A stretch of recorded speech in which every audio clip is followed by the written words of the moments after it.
Principles of sports nutrition. Building lean mass is relatively simple and straightforward. The difficult part for most, however, is showing up and getting the job done. It's actually doing it day in and day out. That's where most people fail, struggle, or seem to have issues with. Weight-bearing exercise, resistance training, lifting weights, pumping iron, it has to become an essential part of your lifestyle if you want to reduce body fat. The context of this tutorial is again based on one's desire to reduce body fat and get lean. And so in order to get lean, you have to focus on lean tissue. Focus more on building mass and muscle, and healthy muscle in particular, than losing fat. That's the mistake that most of us make. We focus too much on the negative and not enough on the positive. Train 5 days per week. I recommend listening to my audiobook, 5 Steps to Health, that gives you lots of details and insight regarding the training schedule and program. Use moderate weights, medium to high rep range, and train with moderate intensity, especially when you first start. Ease into it. Everyone should train both slow and fast twitch fibers.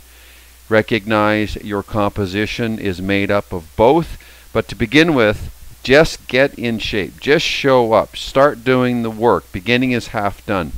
Training intensity, your ability to elevate effort and put more intensity into your training, will increase over time. And if it doesn't, you've got a problem. You need to check your nutrition. You need to check your rest, your lifestyle. The body is designed to make progress. It's designed to adapt to stress, and it should be able to do that. And if it can't, there's a reason.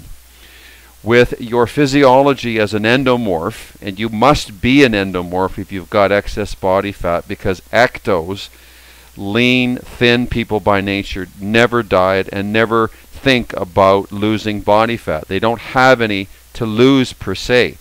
So as an endomorph, you're destined to gain excess body fat if you're inactive and eating incorrectly. That's just the nature of your chemistry.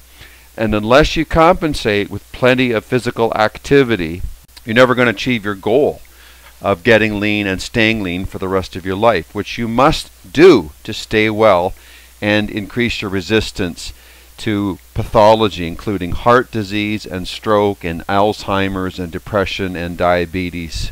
All of these things will tear you down, rip you apart, and there is a means to an end regarding the physical training, the weight training, to build lean, fresh, high-quality functional muscle, and a diet composed of fresh, natural, whole food of both plant and animal origin. The key is to focus on the quality, because for most of us that's the most challenging aspect of nutrition.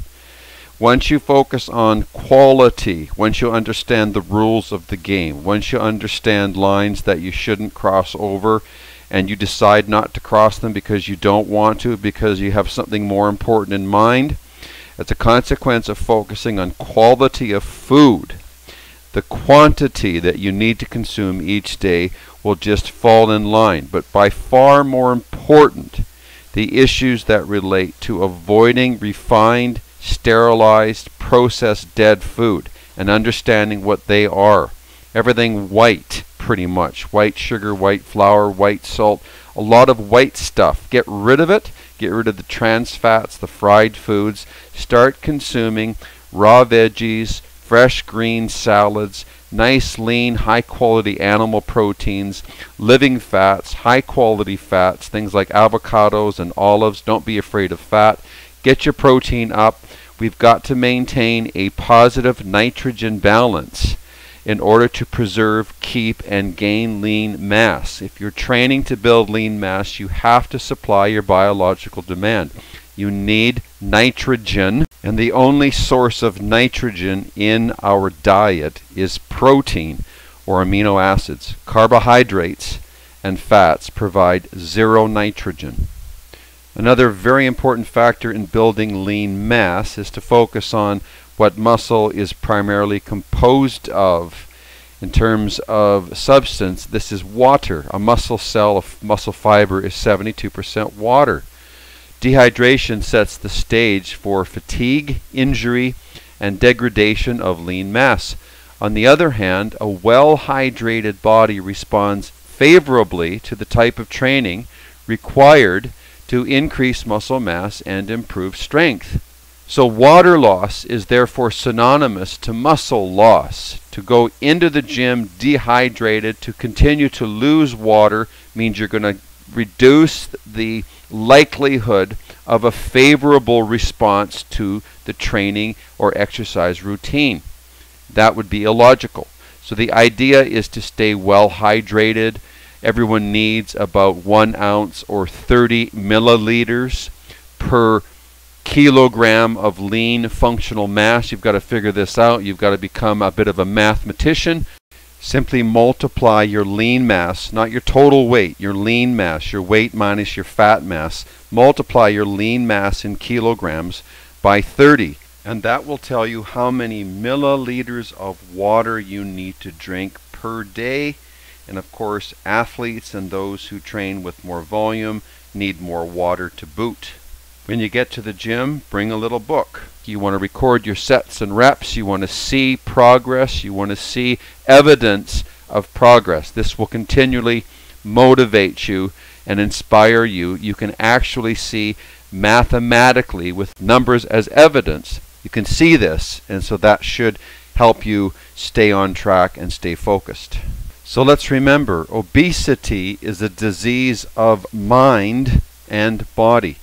Let your training slide and your diet will slide right down the drain. Those people who are committed to building lean mass, functional, healthy, lean mass, which is not just muscle, it's brains, it's bones, it's connective tissue, it's ligaments, it's organs, it's every cell in your body. That's lean functional mass with the exclusion of excess body fat.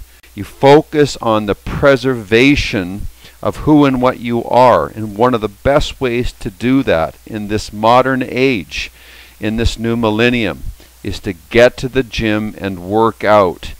Resistance training is the most reliable and natural way to keep your anabolic drive alive.